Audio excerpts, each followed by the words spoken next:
पहले तो सभी को आपको जुमा मुबारक। और आज बहुत खुशी है कि हमारे बीच में हमारे भाई, हमारे साथी सगीर अंसारी उर्फ राजू भाई आज मौजूद है। और बेशक आज हमको ताकत मिली है आने वाले दिनों में जो जंग का हम सामना कर रहे हैं। आज आपको बुलाने की वजह ये थी कि 14 तारीख की सुबह डॉक्टर अजमल खान हॉस्पिटल का एक इफ्तिदा का झूठा इफ्तिदा का एक प्रोग्राम लिया गया।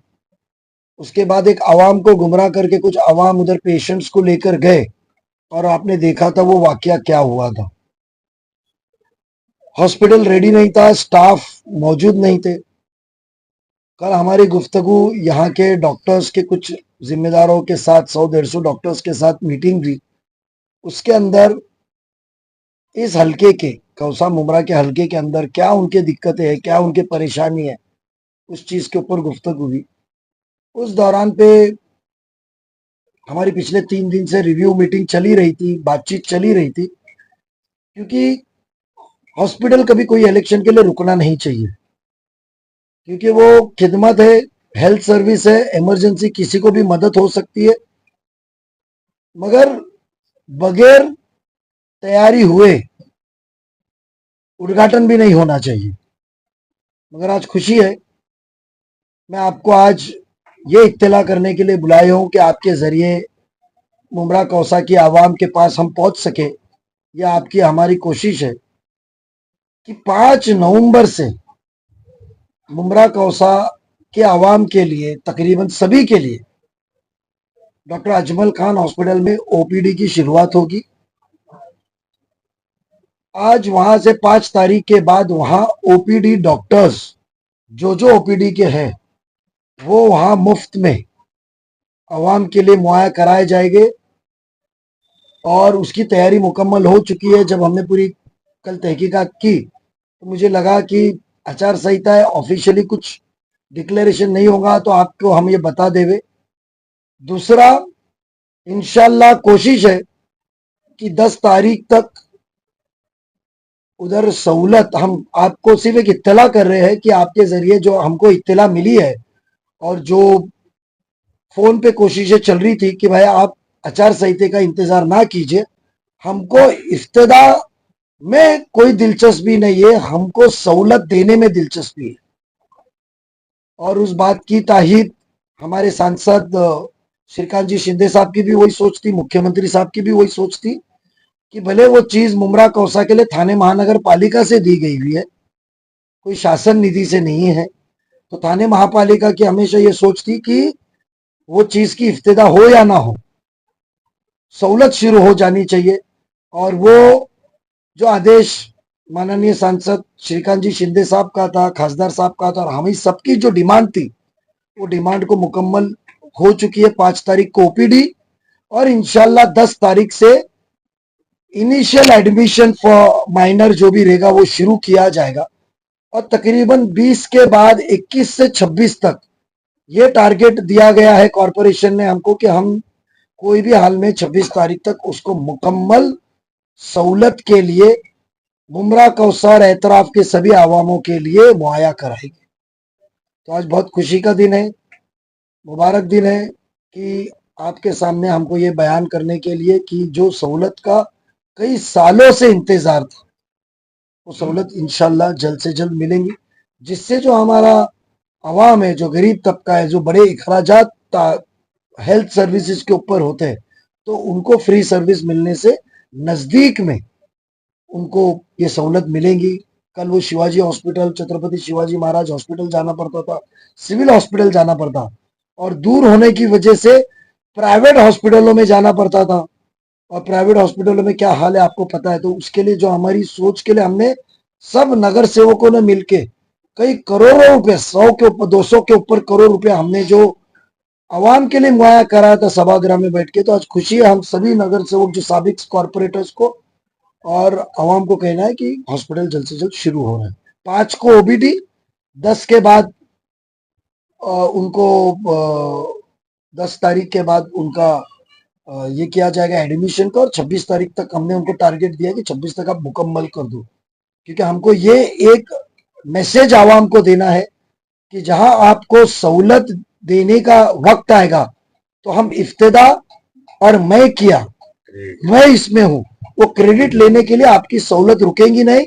एक बदलाव आपके हलके में आ रहा है, उसकी रुख बदल चुका है, हवा बदल चुकी है। इसका शुरुआत यहां से आपको हम साबित कर रहे हैं कि साफ नीयत खिदमत खल्क के लिए, सियासती मुकाम से लेकर आपको खिदमत करने के लिए हम आपके बीच में आ रहे हैं कि अब इफ्तिदा बोर्ड पे नाम के लिए काम की रुकावट नहीं होगी, और अधूरे काम के अंदर बोर्ड लगा के इफ्तिदा करके क्रेडिट लेने का भी काम नहीं होगा। ये हमको आपको बताना है। नजीब सर, 3 दिन पहले जब अवार्ड की हो रहे हैं, जब महिलाओं ने उनसे शिकायत की हॉस्पिटल को लेकर, उन्होंने कहा अगर 4 दिन के अंदर हॉस्पिटल चालू नहीं हुआ तो चौथे दिन आकर मैं हॉस्पिटल का दरवाजा तोड़ दूंगा। मैं आपको बता दूं, वो 3 दिन पुरानी बात नहीं है, 8 दिन पुरानी बात है। वो जो वाकया पेशेंट का हुआ था, उसके बाद रात में वो गए थे जब बोर्ड क्लोज लगा हुआ था, रात को 1 बजे गए थे, वही बात हुई थी। वादा किया उन्होंने, उसको 3 दिन क्योंकि क्योंकि क्योंकि देखो ऐसा है कि वो भी एक आमदार है, उनको भी खबर लगती है कि रिव्यू क्या हो रहा है, कौन कोशिश कर रहा है। तो जब वो हॉस्पिटल 4 दिन बाद इफ्तिदा होने वाला था, तो आपने 14 तारीख को रिबन काट के आवाम को गुमराह क्यों किया? जब वो शुरुआत ही नहीं हुआ था, स्टाफ आए नहीं थे, उसकी निजामत सेटअप नहीं हुई थी। कभी कभी हमारे भी काम थे, हमने 50 करोड़ का जो नया 40 करोड़ का निधि लाया, 5 करोड़ अल्पसंख्यक का लाया, तो वो निधि का हम इफ्तिदा नहीं कर पाए, उसका टेंडर नोटिस निकाल के टेंडर की वर्क ऑर्डर नहीं कर पाए। तो इसका मतलब हमने आवाम को गुमराह करने के लिए इफ्तिदा तो नहीं की कि भैया कब्रिस्तान मट्टी का दुआ करो, चलो कब्रिस्तान की मट्टी डालने का काम हमने लाया है, चलो प्लेग्राउंड बनाने का काम हमने लाया है, तो हमने नहीं किया। नाले का काम का इफ्तिदा नहीं किया, 25 करोड़ रुपए नाले के लिए हमने लाया, जो उठ फूट बारिश गिरते, हमने इफ्तिदा नहीं किया। तो उन्होंने क्यों किया? जब ये तो कबूल करते ना आमदार साहब कि 14 तारीख को जब इफ्तिदा किया हॉस्पिटल मुकम्मल नहीं था, इसीलिए उन्होंने वक्त दिया। अवार्ड साहब ने वक्त, आमदार साहब ने वक्त कब दिया? 4 दिन का जब उन्होंने वक्त मुहैया कराया, ये तो साबित होता है कि 14 को रेडी नहीं था। तो मेरा सवाल उनसे कि इफ्तिदा क्यों किया, क्यों आपको क्रेडिट की घाई है? हमको तो काम की घाई है। यानी वो हर कामों का श्रेय खुद लेते हैं, ऐसा कहना आप? बेशक, वहां जो हर पैसा आया है उसकी प्रशासकीय, एडमिनिस्ट्रेटिव और फाइनेंशियल अप्रूवल, जिसको कहा जाता है प्रशासकीय व वित्तीय मान्यता, ये तो सभागार ने दी थी। तो सभागार का हिस्सा वो यहां नहीं थे उस वक्त, तो वो क्रेडिट तो कॉर्पोरेशन तय करने वाली थी कब इफ्तिदा होगी, क्या होगी। उसमें आमदार का रोल नहीं रहता है। सभागार के मैनुअल के हिसाब से इफ्तिदा में वहां के स्थानिक आमदार, स्थानिक खासदार, जितने महापालिका के हद के अंदर लिमिट्स में जितने एमएलसीज है, MP, member of parliament, Rajya Sabha, उनका नाम लिखा जाता है। बट उसको कौन करेगा? वो प्रशासकीय बात के अंदर जब रहा तो वो आयुक्त तय करता है इसकी इफ्तिदा कब होगी।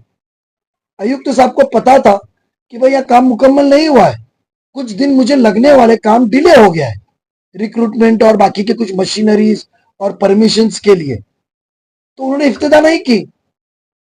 तो इनका श्रेय लेने की चीज है। और जितने लोग वहां थे, ना वो वहां के हल्के के कॉर्पोरेटर थे, ना कभी वो हॉस्पिटल में आए, उनको आज सवाल करे कि भाई ये क्या सिस्टम में दिया गया है, आप बताइए, चलते चलते सवाल करे, ये वीडियो वायरल होने के पहले, तो वो जवाब दे पाएंगे कि पूछ लो आप।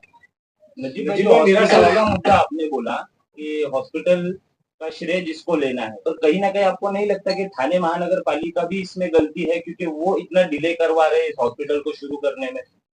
बात तो सुनिए ना, थाने महानगर पालिका की जो रुकावट का स्पीड ब्रेकर है ना, मुमरा कौसा के डेवलपमेंट का, वो इंशाल्लाह आवाम 20 तारीख को हटा देंगी, 20 नवंबर को एक बार हटा देंगी, फिर देखना आप कैसी स्पीड में चलेगी, क्योंकि हमको काम में मतलब है, उद्घाटन में नहीं। नजीब, आपने अस्पताल के मुद्दे पर पत्रकार परिषद का विषय शुरू किया, तो आपने जो कार्यकाल जो कहा कि मतलब 26 तारीख से, तो क्या ये महानगर पालिका आयुक्त ने या किसी ने आपको लिखित रूप में दिया है कि ओपीडी कब से स्टार्ट होगा, फंक्शन पूरा? देखो, ऐसा है कि आचार संहिता के अंदर मुझे कॉर्पोरेशन तो दे नहीं सकता है, मगर एक होता है कि जो काम करने वाला बंदा होता है ना, वो आचार संहिता के बगैर भी संपर्क करता है। और आचार संहिता में यही कहीं लिखा नहीं है कि तुम प्रशासन से बात नहीं कर सकते। तो डे टू डे हमारा कांटेक्ट प्रशासन से चल रहा था। रिव्यू जो मैंने वर्ड यूज किया उसको उर्दू में माफी चाहता हूं मैं। रिव्यू मीटिंग, हम रिव्यू बातचीत चल रही थी, क्या आया, क्या स्टेज पे आया। जो एजेंसी अपॉइंट की गई है, जो एजेंसी अपॉइंट की गई है, वो एजेंसी के लिए भी हम लोगों ने एजेंसी के लिए भी हमने रिव्यू लिया और उसके अंदर ये तय हुआ है। और मेरे ख्याल से इंशाल्लाह 5 तारीख का लेटर मेरी मालूमात के हिसाब से मुझे नहीं मिलेगा, वो एजेंसी को मिलेगा। मेरे ख्याल से आज शाम तक उनको ओपीडी शुरू करने का लेटर इशू हो जाएगा, ऐसा मुझे इत्तला है। सर कैजुअलिटी कब से शुरू हो रही है? कैजुअलिटी देखो किस ओपीडी, तरह से शिवाजी हॉस्पिटल में सुनिए मैं इसके लिए आपको कहा कि पहले तो आपका 5 तारीख को ओपीडी शुरू कर रहे हैं, तो 5 तारीख को ओपीडी के बाद में फिर हम 10 तारीख तक एडमिशन शुरू करेंगे। तो एडमिशन विल भी सभी तरीके के होंगे, बट कई पैमाने पे लिमिट के अंदर करेंगे, क्योंकि ऑर्डर्स देना, रूल फ्रेम करना, इसके अंदर जो टेंडरिंग प्रोसीजर, थोड़े से क्वेरीज, ऑडिट रिपोर्ट, उसके अंदर वो कर नहीं पाया था।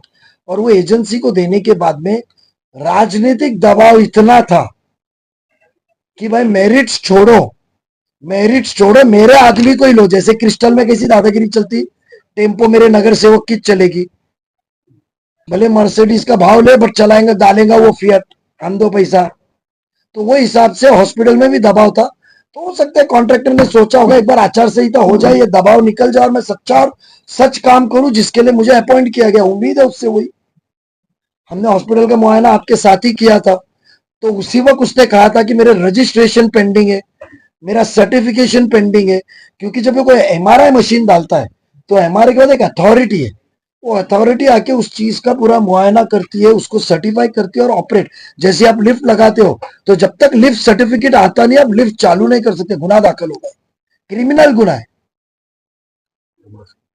और आपको एक चीज बताओ, हमने इस चीज के अंदर उस वक्त मुआयना किया था, तो हमने आयुक्त साहब को कहा, फोन पे जो कहा, और हमने उनको इत्तला किया और उसने कहा कि इससे आचार संहिता का कोई संबंध नहीं है। नजीब भाई, आपने हमको इत्तला किया, हमारे सेंटर है, तो उधर उन्होंने कोई भी आप जाइए, प्रेयर रूम होता है हर हॉस्पिटल में, एयरपोर्ट्स में भी आ गए, हर जगह पे प्रेयर रूम होता है। तो हमने देखा कि वहां प्रेयर रूम का इंतजाम नहीं था। यानी आप सोचिए, जो क्रेडिट लेने के लिए निकले हैं उनको इतना भी इत्तला नहीं है कि भाई दवा के साथ साथ दुआ बहुत जरूरी होती है, और जब दुआ की जरूरत है तो दुआ की जगह भी मुहैया करना जरूरी है। हर एक जन जायनमाज लेकर आएगा नहीं उधर, और यहाँ तादाद मुस्लिम तादाद है तो तुमको देखना चाहिए। तो हमने देखा कि हिंदू धर्म के जो सबसे बड़े हैं, उनके भगवान श्री गणपति जी की मूर्ति वहां लगा रहे, उन्होंने बताया। तो मैंने जब उनको पूछा कि भाई फिर ये मूर्ति लग रही है, हिंदू धर्म के भी उनको प्रार्थना करने का अधिकार है, तो यहाँ मुस्लिम तादाद आएंगे तो नमाज के लिए कोई प्रेयर रूम बनाए क्या? तो बोला हमें किसी ने कहा नहीं। तो मैंने इमीडिएटली बात किया कि मतलब सर आपको प्रेयर रूम भी करना चाहिए, और राइट साइड में उसकी डबल एंट्री है, उधर उन्होंने कहा कि नजीब भाई हम इधर आपको प्रेयर रूम बना के देंगे, जहां जो शख्स पेशेंट का रिश्तेदारी जो है, वो खातिन हो, इंसान हो, वजू का एक छोटा सा खाना, और उधर आके वो नमाज पढ़ सके। तो हमने प्रेयर रूम की भी मिली है। आने वाले दिनों में उसका काम की मंजूरी, अभी वर्क ऑर्डर दे ही नहीं सकते, उसका एक्स्ट्रा काम करना पड़ेगा। तो हमने वहां प्रेयर रूम की भी डिमांड की है। डॉक्टर अजमल खान हॉस्पिटल में नमाज पढ़ने के लिए प्रेयर रूम भी मुहैया कराई जाएगी।